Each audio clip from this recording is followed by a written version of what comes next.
Welcome back, and thanks for tuning to our Reddit cheating stories. Which country are you watch from? Drop in a comment. Let's dive in. My name is Ben. I used to think I had it all. A beautiful wife, 2 gorgeous twin daughters, a comfortable home, a good job. The whole package. Now I sit here in a cold, sterile cell, counting the cracks in the wall, wondering how my life imploded so spectacularly. It all started with a flicker, a tiny spark of doubt that grew into a roaring inferno of suspicion and betrayal. Sarah, my wife, was always driven, ambitious. I admired that about her. She climbed the corporate ladder with a ruthless efficiency that both impressed and slightly intimidated me. After the twins, Lily and Daisy, were born, she initially took a break. But the stay-at-home mom life didn't suit her. She needed the challenge, the power, the validation that her career gave her. I understood. I supported her. I picked up the slack with the kids, happy to see her thrive. But then things started to change. Subtle shifts at first. Sarah became more distant, more preoccupied. Late nights at the office became the norm. She was always impeccably dressed, even on weekends, and her phone was constantly buzzing with messages she'd shield from my view. I tried to brush it off. Work stress, I told myself. She's just under pressure. The first real red flag was the perfume. A scent I didn't recognize, a musky, expensive fragrance clinging to her clothes after those late nights. I'd bought her perfume for years, I knew her taste. This was new. When I asked her about it, she dismissed it with a casual, "Oh, it's just a sample someone gave me at work." But the way she said it, the slight hesitation, the avoidance in her eyes, it gnawed at me. Then came the phone call. A wrong number, or so I thought. A man's voice, deep and husky, asking for, "Sarah, darling." I hung up immediately, my heart pounding in my chest. When Sarah came home, I confronted her.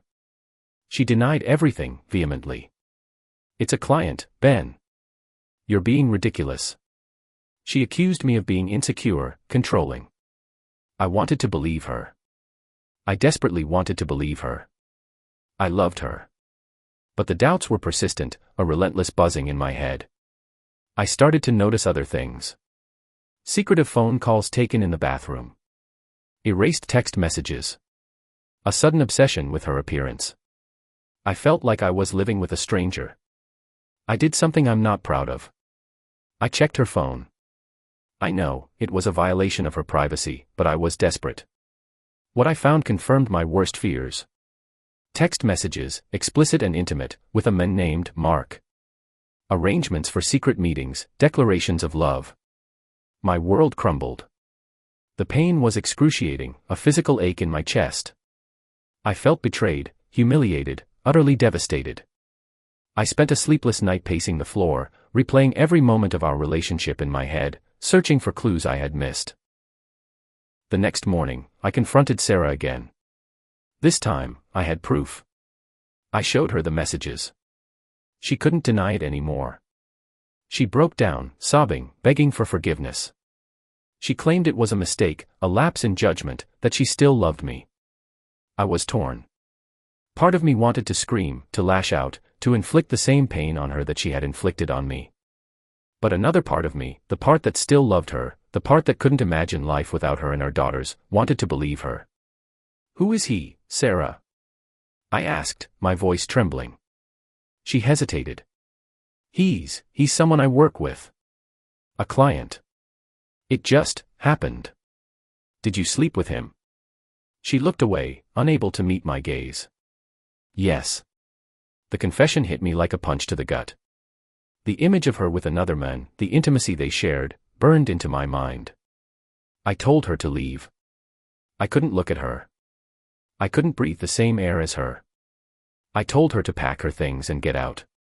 She left, promising to fight for our marriage, to do whatever it took to win me back. I didn't respond. I just watched her go, a hollow ache in my heart. The next few weeks were a blur of pain and anger. I threw myself into work, trying to distract myself from the constant ache of loss. I spent every possible moment with Lily and Daisy, trying to shield them from the turmoil. They were too young to understand what was happening, but they sensed the tension in the air, the sadness in my eyes. Sarah kept calling, texting, emailing, begging me to talk to her. I ignored her. I couldn't face her.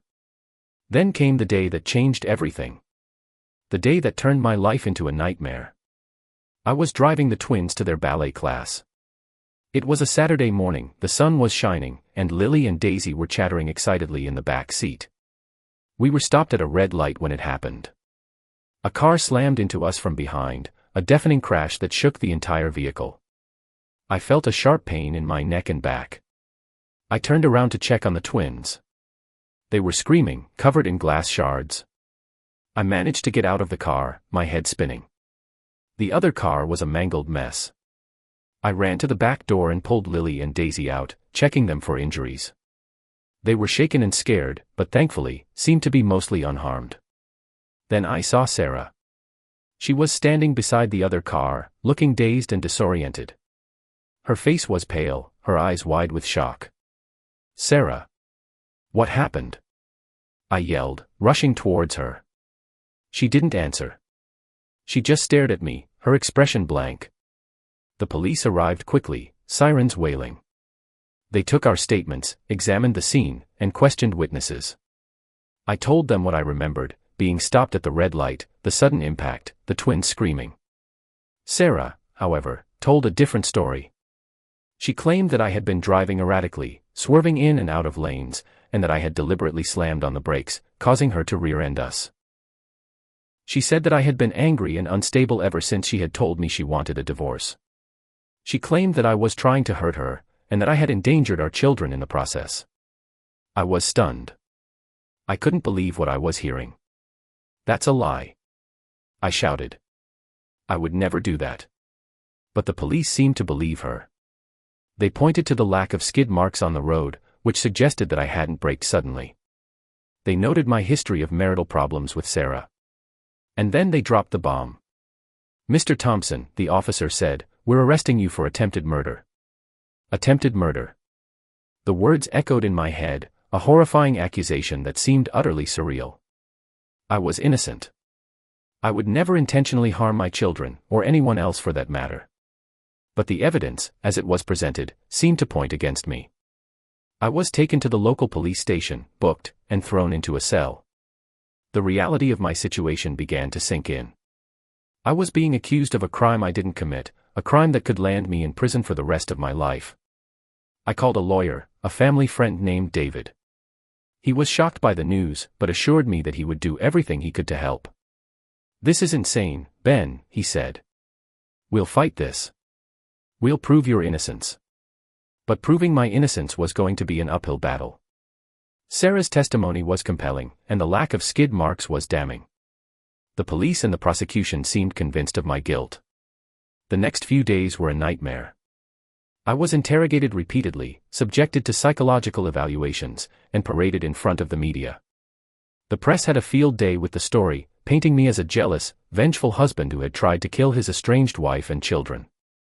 I was vilified in the court of public opinion, judged and condemned before I even had a chance to defend myself. The stress was unbearable.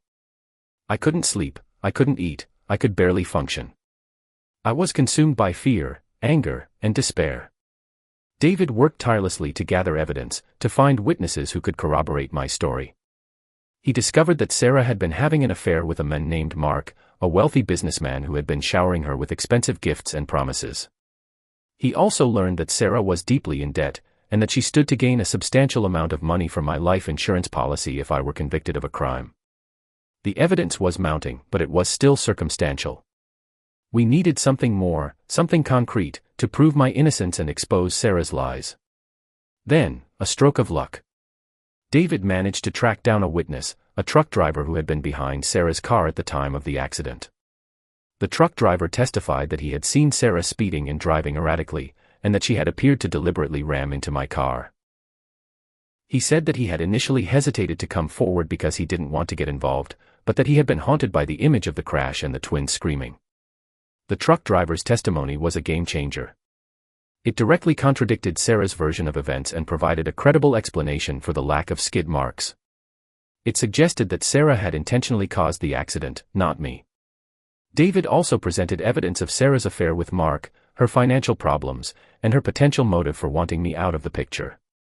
He argued that Sarah had staged the accident to frame me, to get rid of me and collect my life insurance money. The prosecution tried to discredit the truck driver's testimony, but he stood his ground, unwavering in his account of what he had seen. They also tried to portray me as a violent and unstable man, but David presented evidence of my good character, my strong work ethic, and my loving relationship with my daughters. The trial was a grueling ordeal, a roller coaster of hope and despair. But in the end, the jury believed me. They saw through Sarah's lies and recognized the truth. After days of deliberation, they reached a verdict. Not guilty. The relief was overwhelming, a wave of emotion that washed over me, leaving me weak and trembling. I was free. I was exonerated. I was finally able to breathe again. But the ordeal had taken its toll. I was a changed man. I had lost my trust in people, my faith in the justice system, my sense of security. I knew that I would never be able to fully recover from the trauma of the past few months. Sarah was arrested and charged with attempted murder, insurance fraud, and perjury. Her affair with Mark was exposed, and her reputation was ruined. She faced a long prison sentence, and the prospect of losing custody of Lily and Daisy. I was awarded custody of the twins. They were happy to be with me, but they were also deeply traumatized by the accident and the subsequent events. They needed therapy to help them cope with their emotions and to rebuild their sense of security. Life after the trial was difficult. I had to rebuild my life from scratch. I had to find a new job, a new home, a new sense of purpose. I had to learn to trust again, to love again, to believe in the possibility of happiness.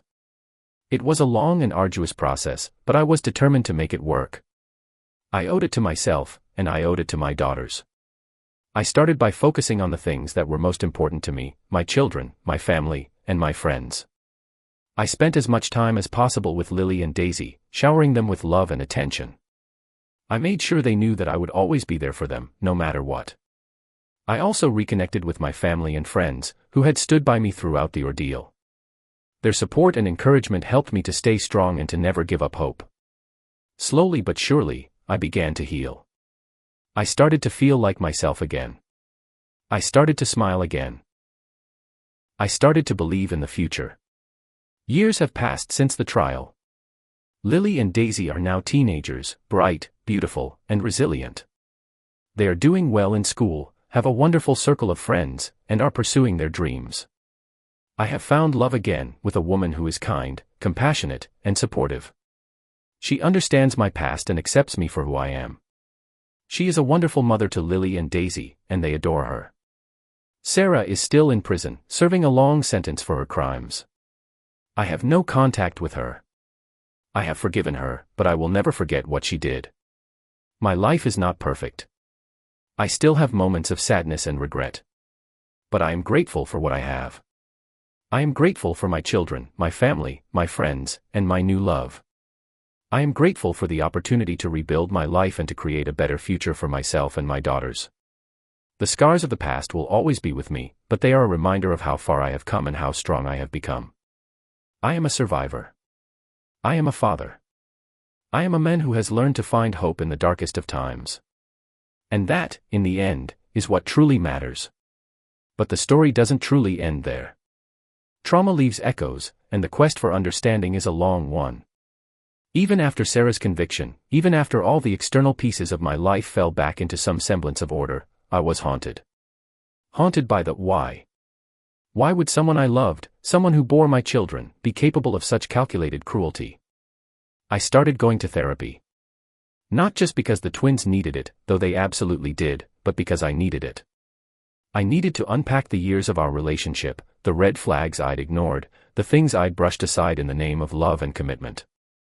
My therapist, a kind woman named Dr. Evans, helped me see that Sarah's actions weren't just a sudden eruption of evil. They were the culmination of a pattern of behavior, a deep-seated need for control and validation that had festered beneath the surface for years.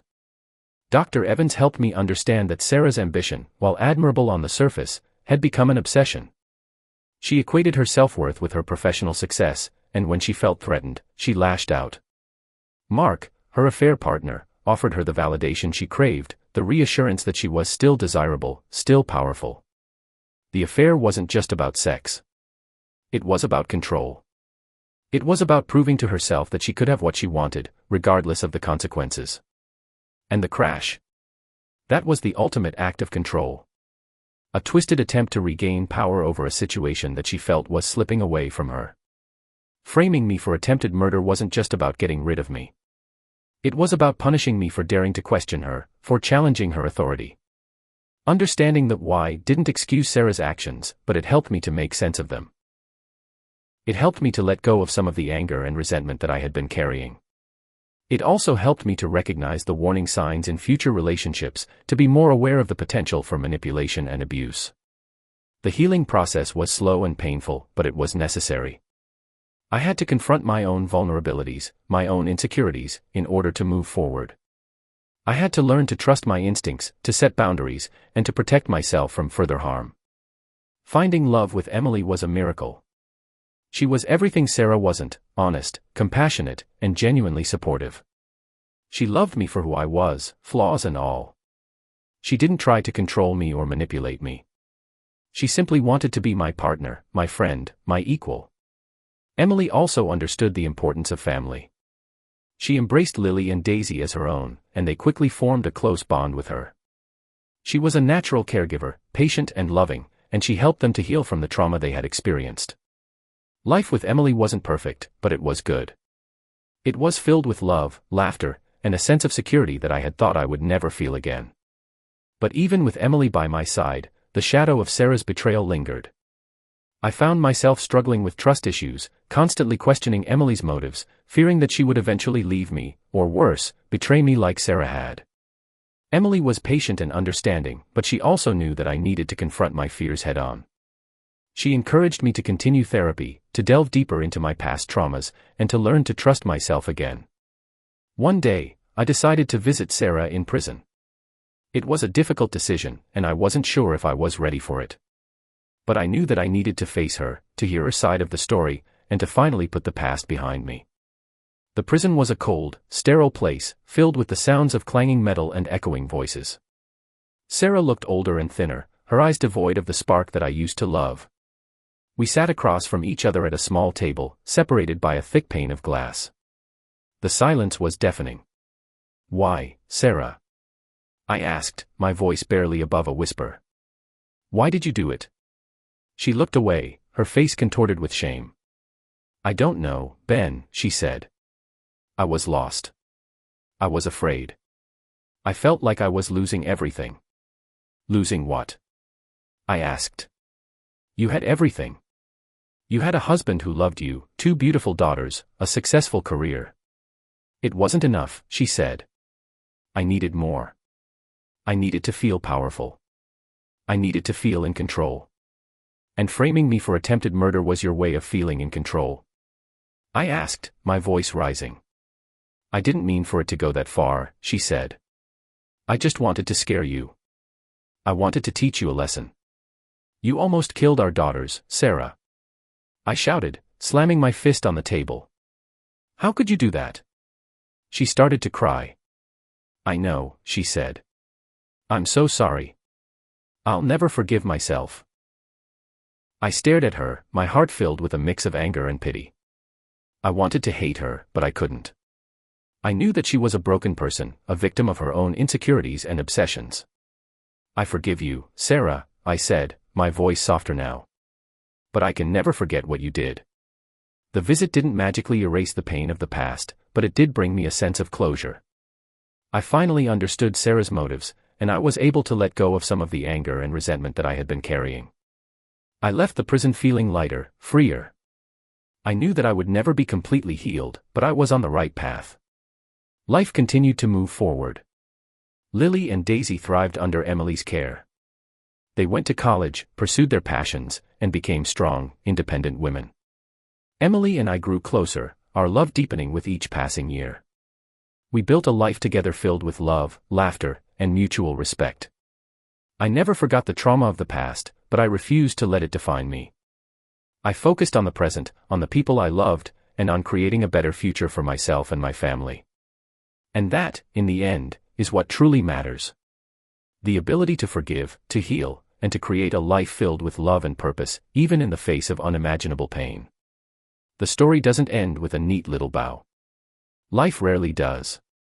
There are still days when the memories resurface, when the fear and anger creep back in. But I have learned to manage those feelings, to not let them consume me. I have also learned the importance of self-care, of taking time for myself, of doing things that bring me joy. I have taken up painting, a hobby that allows me to express my emotions in a creative and constructive way. I also meditate regularly, a practice that helps me to calm my mind and center myself.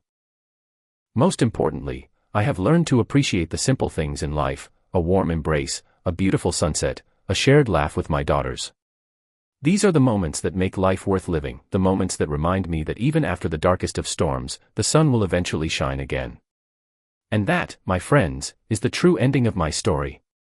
A story of betrayal, loss, and unimaginable pain, but also a story of resilience, forgiveness, and the enduring power of love.